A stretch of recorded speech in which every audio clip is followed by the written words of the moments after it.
રાજકોટ જિલ્લાના ધોરાજીથી જૂનાગઢ માર્ગ પર બની રહેલા રેલવે ઓવરબ્રિજનું કામ છેલ્લા 2 વર્ષથી કાચબા ગતિએ ચાલતું હોવાથી સ્થાનિકોમાં ભારે રોષ છે। બ્રિજની કામગીરીના લીધે યોગ્ય ડાયવર્ઝન આપ્યા વિના જ ભારે વાહનો માટે મુખ્ય રસ્તો બંધ કરી દેવાતા ખેડૂતોને પાક બજાર સુધી પહોંચાડવામાં અને ઉદ્યોગકારોને માલની હેરફેરમાં મોટી આર્થિક હાલાકી ભોગવવી પડી રહી છે। ભાજપના પૂર્વ મહામંત્રી જયસુખા ઠેસિયાએ પણ કોન્ટ્રાક્ટરની મનમાની સામે સવાલો ઉઠાવી ઉચ્ચ કક્ષાએ રજૂઆત કરી છે અને આ મામલે તપાસની માંગ કરી છે। સુવિધાના નામે શરૂ થયેલું આયોજન હાલ જનતા માટે મુશ્કેલીનું કારણ બન્યું છે।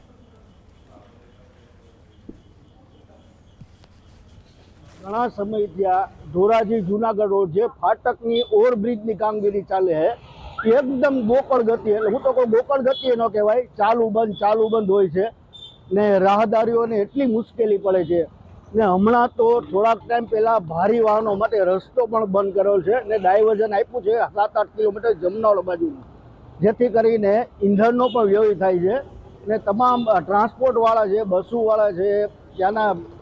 ફેક્ટરીઓવાળા છે